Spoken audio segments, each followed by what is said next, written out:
Boa tarde, colegas. Estamos mais uma vez juntos para refletirmos sobre um tema que é do interesse de todos e que vai refletir essencialmente a minha experiência e aquilo que eu fui aprendendo ao longo da minha vida profissional. Agradeço muito a vossa presença e espero que estes 30 minutos sejam dados como bem empregues e que possam ajudar a aprofundar aquilo que todos, ao fim e ao cabo, todos nós já fazemos, que é a diferenciação pedagógica em função dos nossos alunos. Por vezes até fazemos coisas que nem nos apercebemos, mas que efetivamente são diferenciação pedagógica. Vamos então começar. Isto insere-se no projeto de acompanhar e apoiar o desenvolvimento do trabalho com um mapa mundo. E neste webinar queria realçar alguns aspectos em que o mapa mundo pode ser utilizado dentro da diferenciação pedagógica. Achamos descomplicar a diferenciação pedagógica porque ao longo do tempo fui percebendo que não é tão difícil como isso. Existe trabalho, mas não é muito difícil e fui encontrando formas de a fazer e perceber que muitos de nós já a fazemos e se calhar nem nos apercebemos de que estamos a fazer diferenciação pedagógica. Então, escolhi esta imagem do mapa dos caminhos que vão dar a Roma, porque pode haver só uma meta, como é o caso das aprendizagens essenciais, mas há muitos caminhos, há muitas formas de as aprender, tal como há muitos caminhos para chegar a Roma. E é neste espírito que venho partilhar convosco aquilo que eu penso. A diferenciação pedagógica é uma abordagem diferente, uma filosofia diferente de estar na sala de aula. De estar na sala de aula não como alguém que transmite conhecimento, mas como alguém que conduz o aluno e que o ajuda a conhecer. E conduz o aluno e ajuda-o a conhecer seguindo pelo caminho que ele é capaz de fazer, porque muitas vezes o caminho que para mim é mais fácil, para ele é mais difícil e portanto convém nós conhecermos um pouco os alunos, que é uma coisa difícil para as pessoas que têm 6 e 7 e 8 e 9 turmas, como nós temos, mas vamos tentando, não é? Não podemos é desistir. Então, isso obriga-nos a uma certa flexibilidade e obriga-nos a termos sempre uma certa planificação da aula. Não quer dizer que tenhamos de andar a fazer planos de aula para todos, para todas as aulas, mas obriga-nos a uma certa planificação. Então, as principais situações em que pode haver diferenciação é na relação pedagógica, no desenvolvimento de conteúdos em interação com os alunos, no trabalho prático, tanto individual como de pares e de grupo, e pode ser escrito, ou pode ser apresentado, ou trabalho de campo, ou visita de estudo, e também na avaliação escrita individual. A diferenciação pedagógica começa logo na preparação da aula. Eu costumava dizer aos meus estagiários que a diferenciação faz-se antes da aula, porque na aula nós só conseguimos fazê-la se tivermos recursos para isso, porque não conseguimos partir-nos, e como não conseguimos partir-nos, temos de ter recursos que nos permitam chegar à maioria dos alunos, pelo menos. Portanto, temos de pensar nas estratégias e não só nas estratégias, mas também na sua implementação, como é que vamos fazer. E fazer isso, pensar isso dentro das características dos alunos. Depois, a elaboração de materiais, porque temos de fazer fichas, guiões com algumas adaptações, portanto, muitas vezes fazemos um original e depois fazemos uma ou mais versões, não é? De acordo com os alunos que temos, e também depois de aplicarmos as estratégias, no hábito de refletir a nossa prática e de tentar aperfeiçoar. Eu descobri ao longo do tempo que todos nós, cada um de nós pode aprender muito consigo próprio. Eu tenho aprendido muito à conta daquilo que vou pensando. Saio de uma aula e penso, olha, isto hoje não me saiu assim tão bem. Foi isto, que eu acho que falhou um bocadinho. Então, da próxima vez que eu vou fazer aquela estratégia, eu já vou tentar colmatar aquelas falhas. E se nós tivermos esta atitude crítica em relação ao nosso trabalho, e reparem, isto não é preciso muito tempo, basta quando nós vamos para a escola ou vimos da escola a conduzir o carro, conseguimos fazer isto. E então, uma das coisas muito, muito importantes que nós temos de pensar, e que até rima com diferenciação, é a diversificação. Porque quando nós estamos a diversificar estratégias, estamos já a diferenciar os alunos, porque há alunos que têm mais apetência para trabalhar em grupo, há outros alunos que têm mais apetência para trabalhar individualmente, há alunos que têm mais apetência e que fazem melhor o trabalho prático, há outros que são mais intelectuais e fazem melhor a parte da escrita, mas depois são mais fracos na prática.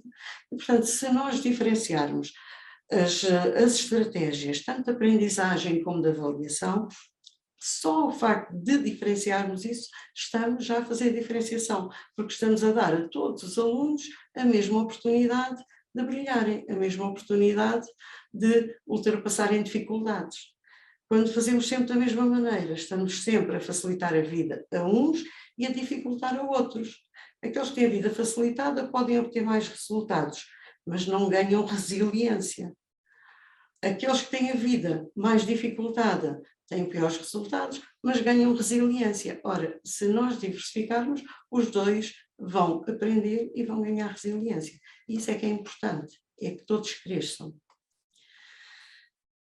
E nós, enquanto fazemos isso, vamos mantendo a nossa mente sadia, os nossos neurónios a funcionar e envelheceremos muito mais tarde. As principais situações de aprendizagem serão, então, o desenvolvimento de conteúdos, a interação com os alunos e depois o trabalho prático, como eu já tinha dito. Então, o desenvolvimento de conteúdos, a interação com os alunos, é aquilo que nós vulgarmente dizemos, vou dar aula. Quando a gente dizia vou dar aula, normalmente nós íamos falar, transmitir. A geografia nunca foi só muito transmissiva, já nós sempre tivemos mais vontade de fazer coisas mais ativas, mas seja como for, essas aulas também são necessárias, também é necessário explicar a matéria, também é necessário ajudar os alunos a compreender os conceitos, a compreender os conteúdos. E então são sempre necessárias algumas aulas, ou pelo menos partes da aula, em que nós temos de explicar a matéria e que eles têm de aprender. Ora, aqui é muito importante que as questões que nós vamos pondo para eles se aproximarem do assunto e para eles entrarem no assunto, serem questões que também toquem em interesses e gostos que eles têm, porque assim eles já vão ficar mais despertos e as aprendizagens que vão fazer vão ser mais significativas para eles e logo também vão estar mais motivados. As aberturas de unidade, que são aquelas 2 páginas que abrem cada unidade, e a ficha de trabalho autónomo, que quase sempre as acompanha, tem exatamente essa finalidade. Tem sempre trabalho prático para os alunos fazerem e, ao mesmo tempo, tem a ficha de trabalho autónomo que os vai ajudando a explorar a página. O que é que isto faz? Faz com que haja pelo menos aqui uma quebra em que eles vão trabalhar sozinhos, vão descobrir sozinhos e torna-se uma aula diferente. Depois também estas fichas de trabalho autónomo, eu vou dar um exemplo mais à frente, como são editáveis, podem sempre ser transformadas conforme o aluno que nós temos.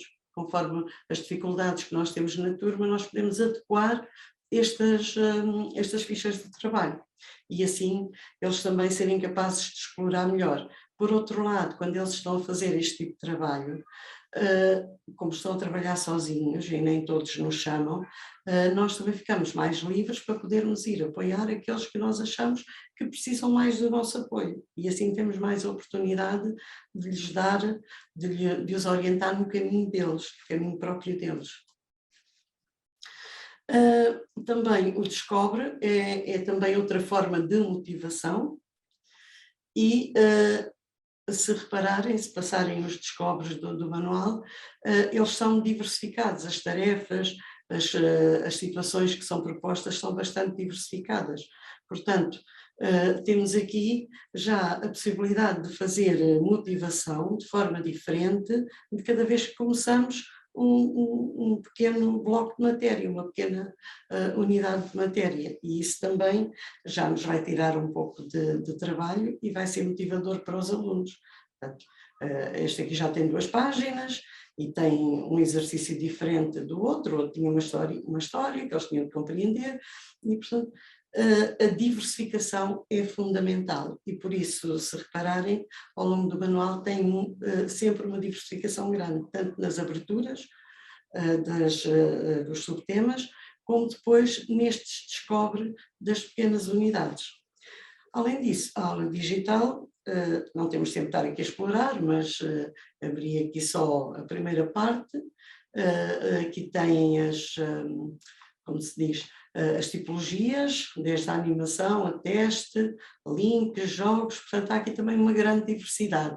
E esta grande diversidade vai com certeza também de encontro a diferentes capacidades, a diferentes gostos, a diferentes formas de aprender. E está a cumprir, então, tanto a necessidade de diversificação, como também a diferenciação, porque ao diferenciar, ao diversificar, diferencia-se, permite-se a diferenciação. Só alguns exemplos que poderão ver. Depois temos também as próprias estratégias nos planos de aula que eu fui propondo. Por exemplo, aqui nos biomas, proponho um trabalho de grupo, exploração da proposta de cidadania e desenvolvimento, pesquisa de informação, etc. E depois tem um guião, também mais à frente vou mostrar, e que vai propor aqui uma estratégia de trabalho de grupo, em que cada grupo vai trabalhar um bioma ou uma parte do bioma. Já, por exemplo, noutra aula, propõe-se trabalho autónomo em pares para exploração das páginas 142 e 143, utilizando o GeoAnotas. E, se repararem, há vários tipos de atividades e de propostas de trabalho em sala de aula que poderão ser aproveitadas e que já em si vão criar diferença. Nos materiais que são utilizados, também ainda se pode, apesar de eles estarem bastante simples, ainda se pode fazer alguma diferenciação para alunos que mesmo assim tenham alguma dificuldade, ou para outros alunos para quem aquelas fichas sejam muito fáceis e nós podemos acrescentar dificuldade, porque as fichas são feitas, é só nós fazermos pequenas alterações, de acordo com os nossos alunos, não é?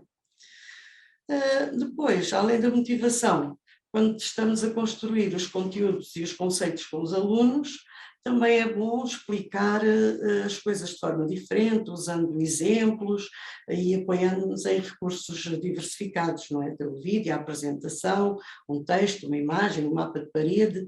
Agora eles até reagem melhor a coisas mais simples, porque já estão cansados de tanta imagem, tanto som, que quando levamos uma coisa mais à antiga, eles até reagem bem. Portanto, mais uma vez, a diversificação. E eu uso uma estratégia com os meus... quando estou a explicar a matéria, uso uma estratégia que comecei a experimentar e cada vez estou mais convencida que ela dá muito resultado, que é, nós gostamos de construir os conceitos, as ideias em diálogo com os alunos. Só que muitas vezes não conseguimos fazer isso porque o diálogo emperra, porque chamamos um aluno que não está a acompanhar e não consegue raciocinar connosco. Então, aquilo torna-se ali um diálogo um bocado mastigado. Então, eu comecei por, como nós também temos sempre de repetir outra vez, explicar de outra maneira diferente, eu pelo menos tenho esse hábito, explico de uma maneira e depois repito, tentando utilizar palavras diferentes e formas diferentes, que é para quem não percebeu à primeira pode ser que perceba melhor à segunda. E então, o que eu costumo fazer é, da primeira vez, interajo com os alunos que eu sei que raciocinam bem. Esses alunos ajudam a construir o conceito, a construir o conteúdo de uma forma mais continuada, de maneira que faça sentido e que se possa chegar a uma conclusão. Depois, quando vou repetir, quando vou fazer novamente o diálogo, para ver se as pessoas perceberam, então aí vou interagir com aqueles que são um bocadinho mais fracos. Porquê? Porque eles já ouviram antes, portanto já não é a primeira vez que estão confrontados com aquilo, e quando não conseguem, nós ficamos a saber que eles não perceberam e temos a oportunidade de explicar, de os ajudar a compreender melhor. Portanto, eu uso muito esta técnica, acho que comecei a usá-la naturalmente e só depois é que reparei nela e penso que dá muito resultado e é também uma forma de fazer a diferenciação. Por fim, podemos sempre concluir a aula ou o assunto com o conclui, e também a partir do conclui podemos fazer sistematização, em texto, digamos assim.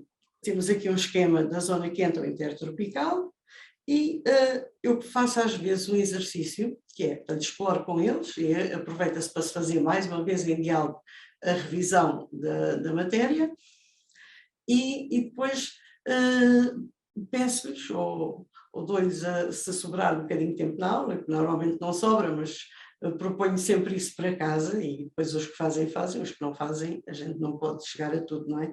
E então proponho que a partir do esquema façam um texto, porque basicamente é alinhar as palavras do esquema e fazer frases. Então é uma forma deles próprios fazerem o resumo a partir do esquema. Outras vezes faço isso na aula. E isso vai fazer com que aqueles que estudam melhor por esquemas, muito bem, aqueles que têm mais dificuldade nos esquemas, se os ajudarmos a fazer frases, ou se fizermos frases na aula com eles, eles vão também ter a síntese em palavras, o que também é bom. Depois também podemos terminar a aula, para aqueles também que gostam mais de síntese, com os geonotas. Pode-se passar, em vez de fazer o que eu disse, que era fazer as frases a partir do esquema, portanto, depois do esquema podemos verificar se os geonotas que eles tiveram a preencher ao longo da aula, se aquilo que puseram está correto ou não. E então, aqueles que gostam mais de texto, já têm aqui o seu resumo em texto. Portanto, é também uma outra forma de diversificar. Quanto ao trabalho prático, portanto, pode ser individual, não é? Às vezes mandamos fazer um mapa ou uma tarefa qualquer, um exercício do manual, por exemplo. Pode ser feito com fichas de trabalho autónomo, com algumas fichas de aplicação da matéria, por exemplo, e do caderno de atividades. Aqui, onde é que nós vamos fazer a diferenciação? Vamos fazer na orientação da tarefa, não é? Porque às vezes as orientações que damos a uns, depois temos de as simplificar mais para o outro, portanto a formulação dos enunciados, e vamos muitas vezes alterar o grau de dificuldade ou até o tipo de tarefa. Não é? Portanto, muitas vezes pede-se a uns que façam uma coisa e outros que façam outra. Por exemplo, eu normalmente faço uma visita de estudo ao concelho e há um sítio que é um miradouro, em que cada grupo tem de fazer duas coisas, é fazer a descrição, porque também estão a dar em português a descrição, em escrito, e outros desenham. porque normalmente vão as professoras de português e de educação visual e de ciências da natureza, porque são as coisas que se conseguem ver aqui no concelho melhor. E então, ali dou tarefas diferentes. Portanto, nós podemos perfeitamente dar tarefas diferentes, umas mais acessíveis, outras menos, e até outras mais difíceis. Por exemplo, também acontece quando faço teste, alguns alunos têm 100% no teste. Quer dizer, acontece alguns alunos terem 100% no teste, ou terem 90% e tal. Eu acho que para eles é extremamente aborrecido estar na aula a assistir à correção, porque eles já ouviram aquilo, já estudaram, então normalmente faço um guiãozinho para eles irem explorar um site que tenha a ver com aquela matéria. Faço um guião e vão para a biblioteca, avisa a colega da biblioteca e manda-os para a biblioteca fazer outra tarefa, porque os bons também têm direito à diferenciação, não é? Não são só os mais fracos. E, portanto, muitas vezes é uma questão de nós pensarmos nisso, porque depois a nossa imaginação dá-nos logo uma resposta. Também podemos valorizar de forma diferente cada questão. Por exemplo, podemos ter questões que tenham mais cotação para os alunos, para o resto da turma, e que nós achemos que aquela questão é mais exigente e que os mais fracos, se calhar, vão ficar prejudicados. Então alteramos as cotações. Se não tivermos tempo de alterar o enunciado, resolvemos com a alteração das cotações, por exemplo. Isso pode ser feito em tudo. Nos enunciados dos trabalhos práticos, dos trabalhos escritos, das fichas de avaliação, pode ser sempre alterado. Portanto, como eu estava a dizer, a diferenciação pode ser feita nos dois sentidos. Portanto, tanto podemos simplificar como tornar mais complexo para também dar a oportunidade a que aqueles alunos que querem mais e que gostam de raciocinar, e para eles aquilo que a gente está a ensinar muitas vezes é básico, principalmente aqueles alunos que viajam com os pais e que os pais lhes compram livros e que já estão muito habituados a falar sobre estes assuntos, às vezes aborrecem-se. Então, temos também de pensar em algumas atividades que eles podem fazer, por exemplo, quando estamos a fazer uma aula de revisões ou de consolidação da matéria, que eles já estão cansados de saber, nós, ou num trabalho de grupo ou num trabalho de pares, podemos sempre, por exemplo, eu costumo muito fazer, por exemplo, estou a dar um assunto e tenho um mapa, tenho um gráfico, tenho um texto, por exemplo. Então, ponho-os a trabalhar, ponho-os em pares a trabalhar cada uma dessas coisas. Por vezes, aos pares, ou normalmente é par, aos pares que têm mais capacidade, eu sou capaz de dar as três coisas. Àqueles que têm mais dificuldades, eu dou só uma. Pronto, e depois, na apresentação, tenho isso em consideração. Não é? Portanto, são coisas que às vezes, neste caso, por exemplo, não precisamos estar a fazer material, é só termos essa intenção e lembrar-nos que podemos fazer isso, podemos diferenciar dessa forma. Em relação às fichas de trabalho autónomo, por exemplo, que é uma das coisas que eles também podem fazer, é este exemplo aqui da localização absoluta. Esta primeira parte é fácil e depois, aqui também é fácil porque eles têm as respostas no manual, só têm que ler e encontrar as respostas no manual. Mas se eu quiser simplificar, eu posso pôr, por exemplo, por letras, assim já se torna mais fácil eles no manual encontrarem as palavras corretas e colocá-las no lugar correto, por exemplo. Não? E estas fichas estão feitas, é muito fácil a gente fazer aqui pequeninas alterações sem levar-nos muito tempo. O trabalho prático de grupo exige-nos também, seja de pesquisa, seja um trabalho normalmente tem a pesquisa, a análise de informação, a elaboração de conclusões, a criação de um produto final, mas pode ser um trabalho mais simples. Estes normalmente são aqueles trabalhos que têm dão mais trabalho. Então, nós aqui vamos diferenciar no guião, na formulação dos enunciados, e nas tarefas e por vezes também no produto final que é pedido. Portanto, nós podemos pedir a um grupo uma coisa, a outro grupo pedir outra. Ou se se dividimos partes do tema pelos grupos, dar a parte mais simples aos grupos mais, àqueles que têm mais dificuldade, dar as partes mais complicadas àqueles que têm mais facilidade. E depois também a mesma coisa, nos critérios de avaliação, também podemos valorizar as rubricas de acordo com as características dos alunos.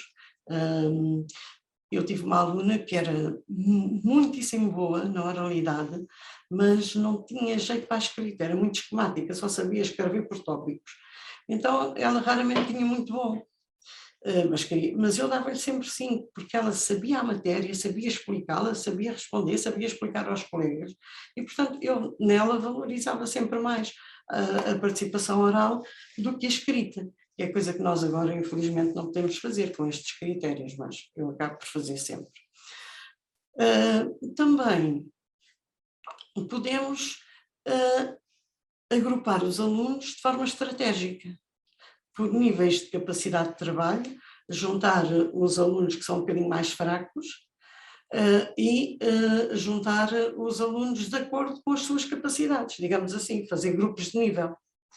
E cada grupo vai trabalhar uma determinada tarefa. Portanto, eles, ou em par ou em grupo, alunos do mesmo nível, vão ter tarefas diferentes. Cada grupo vai ter uma tarefa diferente. Eu lembro-me que eu já costumava fazer isto, mas não fazia de uma maneira tão organizada.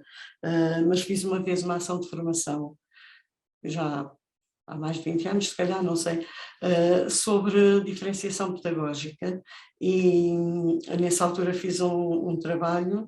Tínhamos de apresentar um trabalho, ainda não tinha chegado a moda das reflexões críticas, ainda não tinha chegado a essa moda, ainda eram trabalhos.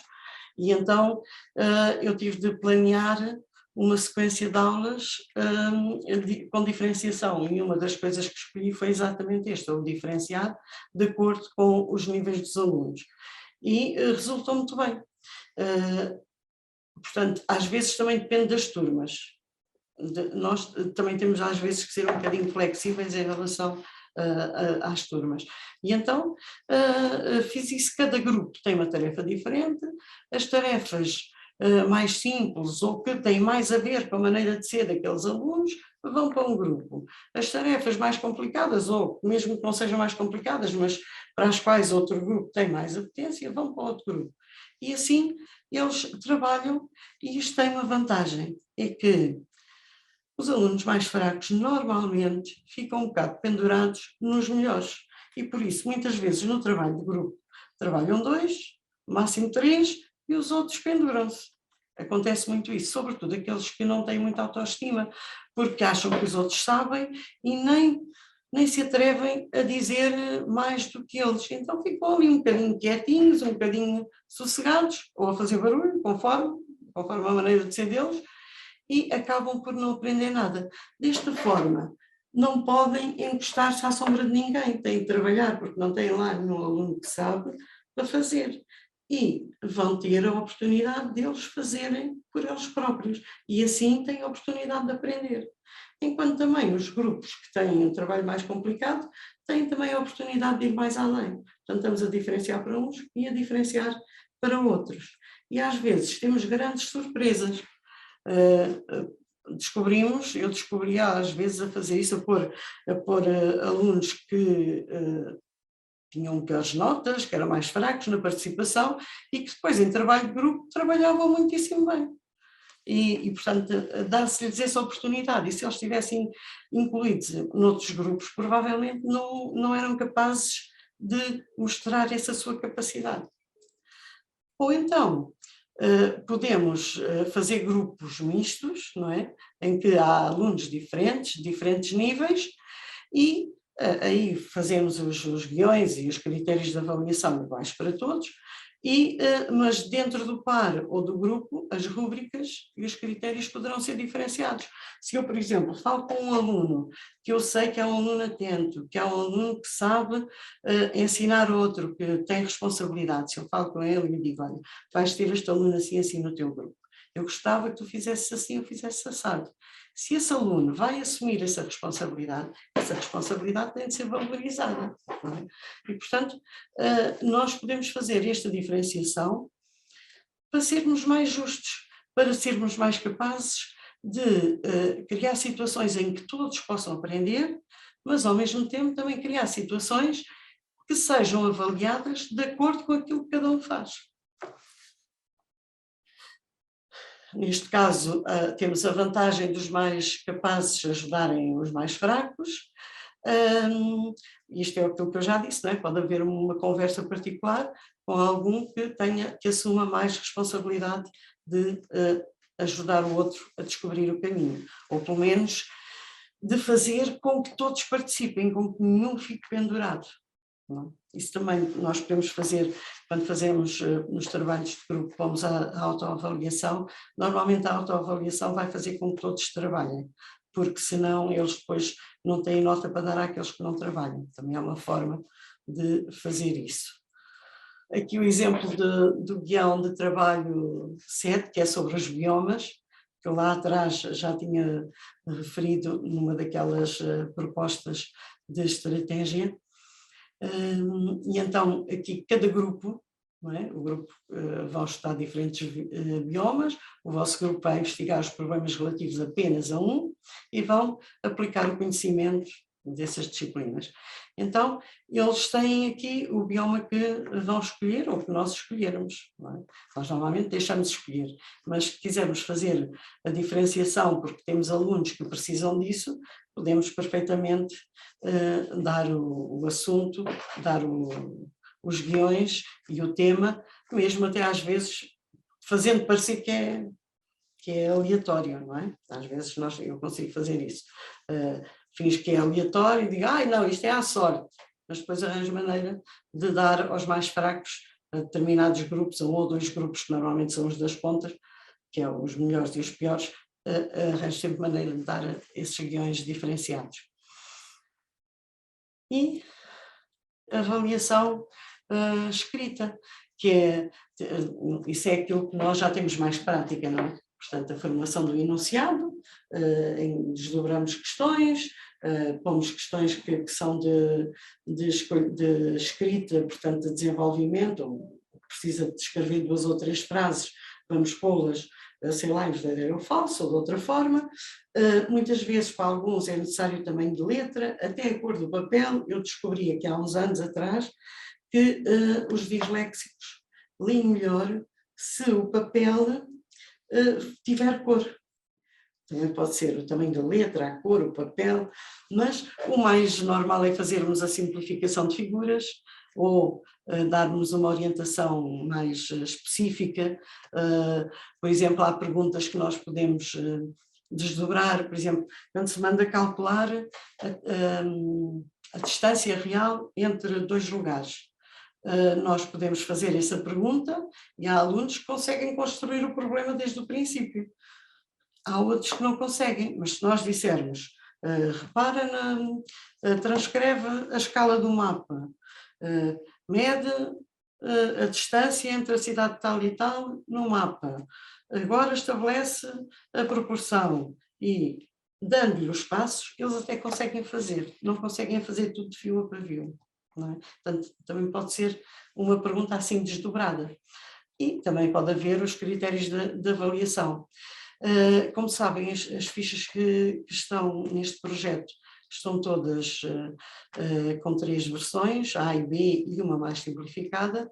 Este exemplo que tem aqui um esboço e depois pede-se para eles fazerem um esboço da outra imagem, portanto este esboço é daqui, este é uma imagem mais simples e aqui pede-se para descrever a paisagem.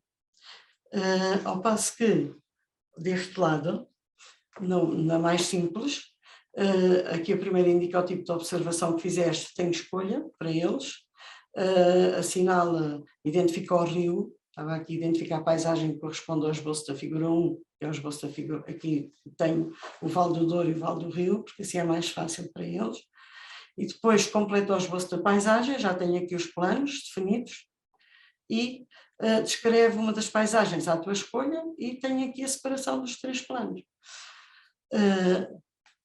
Não é assim, o que leva mais tempo é nós pensarmos no teste e construirmos o teste. Depois fazer estas adaptaçõezinhas também leva o seu tempo, mas não é isso que nos consome a maior parte do tempo, não é? E portanto também é aquilo que nós todos já fazemos, eu penso que toda a gente faz isso, já não é nada de novo. E o tempo também está a chegar ao fim.